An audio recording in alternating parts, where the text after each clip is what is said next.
adik-adik, apa kabarnya? Kakak berharap semua kalian dalam keadaan sehat dan keadaan sukacita. Adik-adik masih tetap semangat untuk ibadah kan? Meskipun kita masih ibadah, masih di rumah kita masing-masing, kita masih ibadah melalui video online, tapi tidak mengurangi rasa sukacita kita. Nah, pagi hari ini sebelum kita mulai ibadah kita bersatu dalam doa. Tuhan Yesus, kami ucap syukur Tuhan buat pagi hari ini kami dapat berkumpul lagi Tuhan, kami dapat berjumpa lagi Tuhan untuk beribadah bersama-sama. Meskipun kami beribadah masih di rumah kami masing-masing melalui video online, tapi tidak mengurangi rasa sukacita kami Tuhan. Tuhan berkati kami semua Tuhan, agar kami tetap semangat, agar kami tetap sukacita untuk memuji dan memuliakan nama Bapa, terutama untuk mendengarkan firman Tuhan. Kami siap Tuhan untuk memuji dan memuliakan nama-Mu. Kami sudah berdoa dan mengucap syukur. Amin.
Janganlah jemu berbuat baik, janganlah jemu berkata baik, janganlah. Adik-adik, sudah siap mendengarkan firman Tuhan? Yuk kita berdoa dulu ya. Lipat tangan, tutup matanya, tundukkan kepala. Tuhan Yesus yang baik, terima kasih hari ini kami akan belajar firman Tuhan yang sudah kami nanti-nantikan. Kami mohon ampun Tuhan atas dosa dan pelanggaran kami. Tolong pimpin kami Tuhan, agar kami tahu bagaimana kami dapat mengasihi Tuhan lebih baik lagi. Bagaimana kami dapat mentaati firman Tuhan. Bagaimana kami dapat memuliakan nama Tuhan.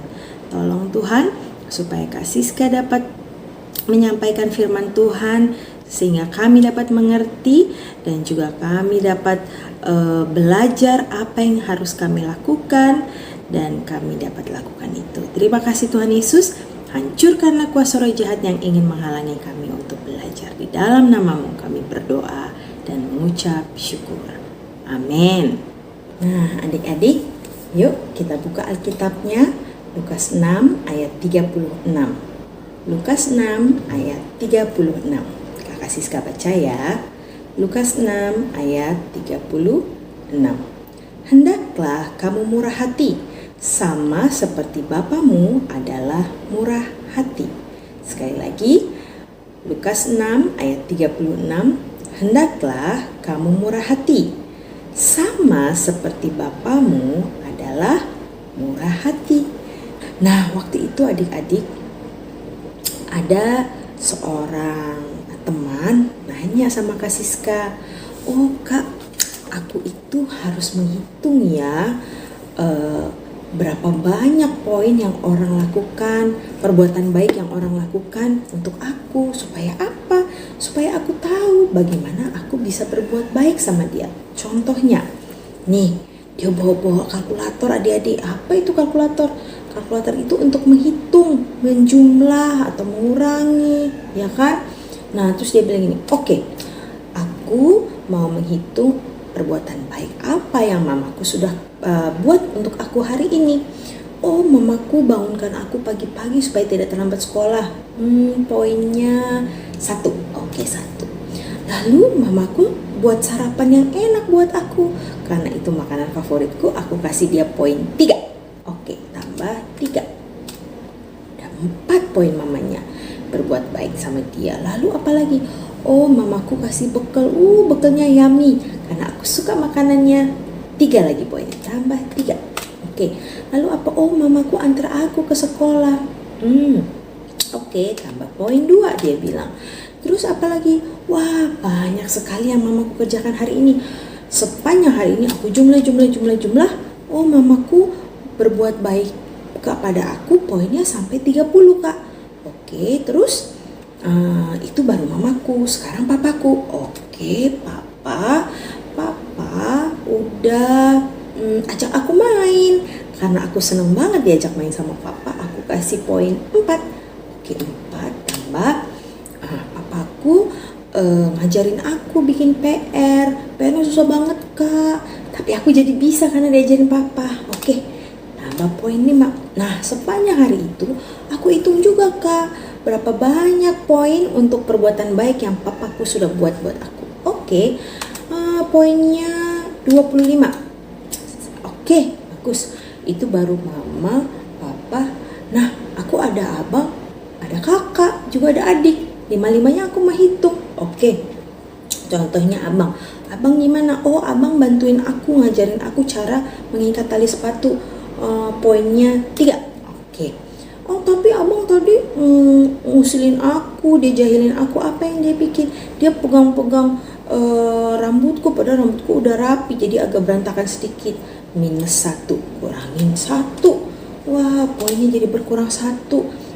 Tapi abang tadi ngajak main juga sebelum papa pulang. Oke, berarti dapat poin. Aku kasih 4 deh, Kak, soalnya mainnya seru sama abang. Nah, nambah poinnya. Tapi tadi abang gak sengaja numpahin susu aku sedikit. -1 poinnya. Sepanjang hari ini, karena abang sudah bikin aku senang, tapi ada juga bikin aku kesel. Poinnya 15. Itu papa, mama, abang, kakak, adik, semua aku hitung Kak. Terus, setelah aku tahu poinnya berapa, aku jadi tahu deh, aku harus berbuat baik berapa banyak sama mereka. Gitu kan Kak maksud firman Tuhan ini? Oh, bukan begitu adik-adik. Tidak seperti itu ya. Tuhan berkata apa? Lukas 6 ayat 36, hendaklah kamu murah hati. Tapi Tuhan tidak bilang begini, hendaklah kamu murah hati karena orang lain sudah murah hati sama kamu. Tidak.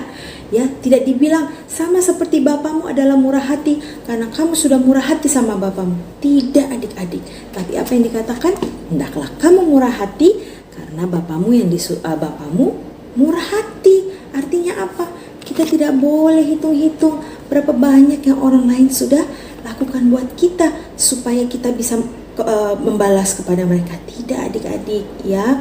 Kalau kita berbuat baik itu harus kepada semua orang, siapapun orangnya ya. Bahkan apa kata Tuhan? Kasihilah musuhmu, berarti kita harus berbuat baik juga sama musuh kita. Iya, betul. Caranya Kak, bisa mendoakan, bisa menegur dengan kasih ya. Kita tidak suka perbuatannya yang tidak baik, tapi kita tetap harus mengasihi teman kita itu. Oh gitu Kak. Jadi kalaupun orang itu belum berbuat apa-apa sama aku tetap harus berbuat baik sama dia. Oh iya, betul.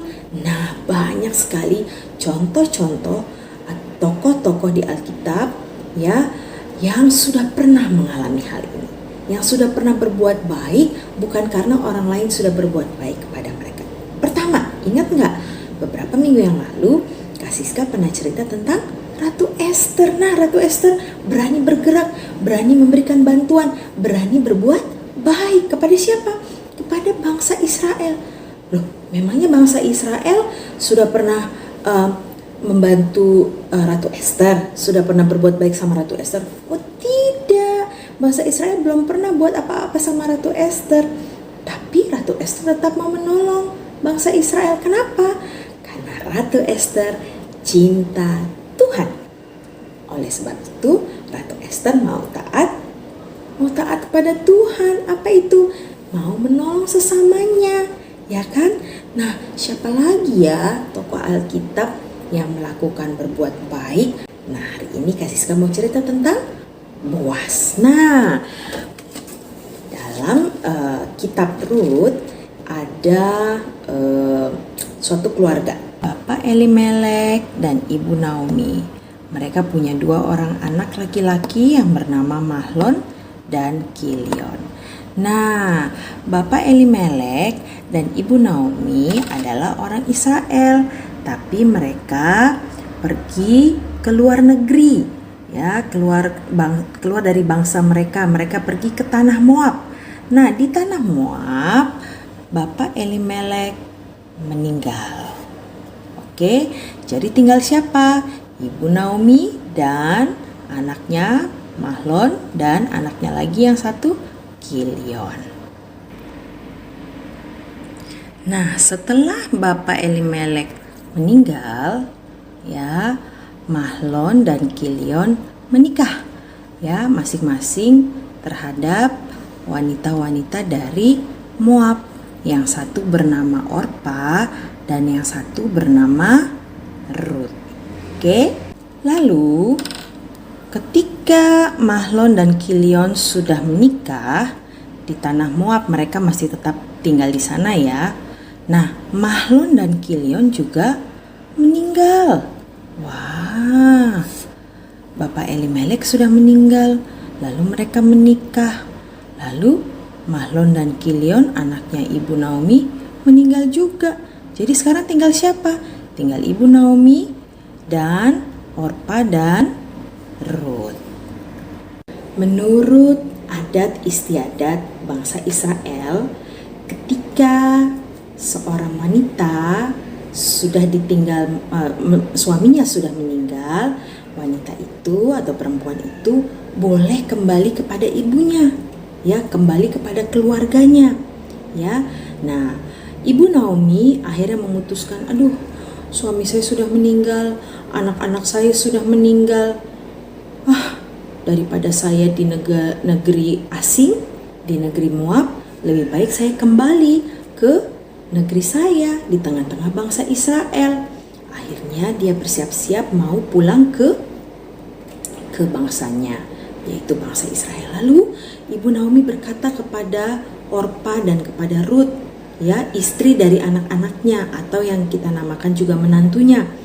Ya, Ibu Naomi bilang, Orpa, Rut, sekarang saya sudah tidak punya anak lagi, kalian sudah tidak punya suami lagi. Sekarang silakan, kalau kalian mau kembali ke ibu kalian, silakan, karena saya mau kembali kepada bangsa Israel. Nah, awalnya Orpa dan Rut bilang, oh tidak Ibu Naomi, kami akan tetap sama Ibu Naomi.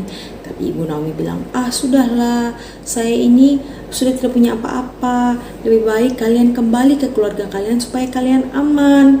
Nah, akhirnya Orpa berkata, baiklah Ibu Naomi. Dengan nangis sedih dia kembali kepada rumah ibunya. Nah, bagaimana dengan Rut? Ibu Naomi bilang, Rut, kamu pulang saja. Oh tidak Ibu Naomi, sampai kapanpun saya akan tetap bersama Ibu Naomi. Ya, kemanapun Ibu Naomi pergi, kesitulah saya pergi. Ya kan? Siapapun bangsanya Ibu Naomi, itu adalah bangsa saya. Allahmu Ibu Naomi adalah juga Allahku. Wah, Rut tidak mau meninggalkan Ibu Naomi sendiri. Akhirnya Ibu Naomi bilang, oke, kalau begitu kamu bisa ikut sama saya. Akhirnya mereka berdua kembali ke negeri di mana bangsa Israel berada. Nah, di sana zaman itu ketika seorang perempuan atau wanita tidak punya suami lagi, mereka itu dianggap sangat lemah. Kenapa adik-adik? Karena yang bekerja biasanya adalah suami-suami, ya. Nah, karena mereka tidak punya suami, baik Ibu Naomi maupun Rut, mereka itu dianggap sangat lemah, dan memang mereka lemah, tidak punya apa-apa, ya kan? Tidak punya pekerjaan. Wah, pokoknya hidupnya sulit. Nah, akhirnya Rut bilang apa? Ibu Naomi di rumah saja ya. Saya pergi dulu, saya mencari pekerjaan supaya ada makanan untuk saya bawa pulang supaya Ibu Naomi bisa makan. Wah, hebat ya Rut ya. Ya, dia bukan hanya setia kepada Ibu Naomi, tapi dia juga baik kepada Ibu Naomi. Dia mau mencari makanan untuk Ibu Naomi. Nah, tengah bangsa Israel ternyata ada keluarga jauh dari Bapak Elimelek, suaminya Ibu Naomi yang sudah meninggal. Nah, namanya siapa? Namanya Boas. Nah, Boas ini punya kebun yang besar, luas ya, di mana banyak bekerja di sana. Nah, akhirnya Rut ikut bekerja di sana. Lalu Bapak Boas bilang, sudah nggak apa-apa kamu kerja di sini, kamu bawa makanan, kamu makan, kamu juga jangan lupa bawa makanan untuk mertua kamu Ibu Naomi. Wah, baik sekali Boas ini. Padahal Rut atau Naomi tidak pernah berbuat baik sama dia, orang baru kenal, ya kan? Tapi Boas tetap berbuat. Rut bekerja dengan baik. Lalu tibalah satu saat Bapak Boas melihat bahwa Ibu Naomi dan Rut harus ada yang melindungi, harus ada keluarga yang menerima mereka, karena mereka tidak bisa berdua saja. Sampai akhirnya Boas berkata, Rut, saya akan menanyakan kepada orang-orang yang lebih dekat dengan keluarga kalian, siapa yang mau membawa kalian menjadi bagian dari keluarganya. Kalau tidak ada, maka saya akan membawa kamu dan Ibu Naomi menjadi bagian dari keluarga saya. Waduh, baik sekali ya Boas ini. Akhirnya dia tanya sama orang-orang Israel lainnya. Ibu Naomi ini mau menjual tanahnya Elimelek, Bapak Elimelek, suaminya yang sudah meninggal. Siapa yang mau beli? Lalu ada orang bilang, oke, saya mau beli. Nah, kata Boas, kalau begitu, kalau kamu mau membeli tanahnya Elimelek dan Bapak Elimelek dan Ibu Naomi, kamu juga harus menikah kepada Rut.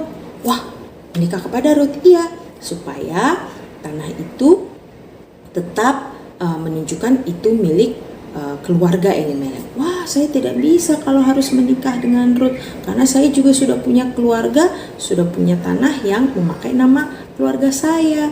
Kalau begitu kamu sajalah Boas yang membeli tanahnya keluarga Elimelek.